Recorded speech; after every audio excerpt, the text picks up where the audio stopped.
நாள்ல கூட கிராமத்துக்கு கடந்து வந்து தேவனுடைய ஊழியத்தை செய்யும்படியாக கிறிஸ்துமஸ் வாழ்த்து சொல்லும்படியாகவும் கர்த்தர் நம்மளை அழைத்து கொண்டு வந்திருக்கார். ஹல்லேலூயா. கர்த்தர் தாமே இந்த நாட்கள்ல பெரிய ஒரு மிராக்கிளை ஒவ்வொரு குடும்பத்துல செய்வதற்காக கர்த்தரை நான் நன்றியோட ஸ்தோத்திரிக்கிறேன். ஹல்லேலூயா. இந்த நேரத்தில் ஒரு வசனத்தை நம்ம வாசிப்போம். ஹல்லேலூயா. ஏசாயா 9ஆம் அதிகாரம் 6ஆம் வசனம். நமக்கு ஒரு பாலகன் பிறந்தார், நமக்கு ஒரு குமாரன் கொடுக்கப்பட்டார், கர்த்தத்துவம் ஒரு தோளின் மேல் இருக்கும். அவர் நாமம் அதிசயமானவர், ஆலோசனை கர்த்தர், வல்லமையுள்ள தேவன், நித்திய பிதா, சமாதான பிரபு எனப்படும். ஆமென். ஆமென். ஹல்லேலூயா. சமாதானத்தின் பிரபு. ஹல்லேலூயா. நம்ம உலகத்துல ஆண்டவர் அநேகருக்கு சமாதான சந்தோஷத்தை கொடுத்து கொண்டிருக்கிறார். அதனாலதான் அவர் பேர் என்ன? சமாதானத்தின் பிரபு.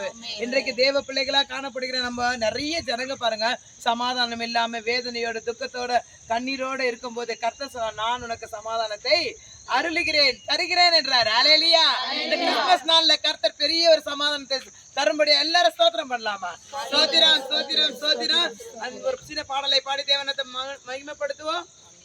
உம்மை நம்பி வந்தேன், நான் வெட்கப்படல, உம் தயவு என்னை கைவிடல. உம்மை நம்பி வந்தேன், நான் வெட்கப்படல, உம் தயவு என்னை கைவிடல. வெறும் கையாய் நான் கடந்து வந்தேன், இரு பரிவாரங்கள் எனக்கு தந்தீர்.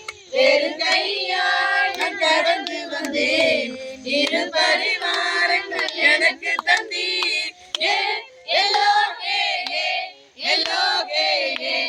எல்லோகே உம்மை துதிப்பேன். எல்லோகே உம்மை துதிப்பேன். We wish you a Merry Christmas, Merry Christmas, Merry Christmas. We wish you a Merry Christmas and a Happy New Year, and a Happy New Year, and a Happy New Year. We wish you a Merry Christmas, Merry Christmas.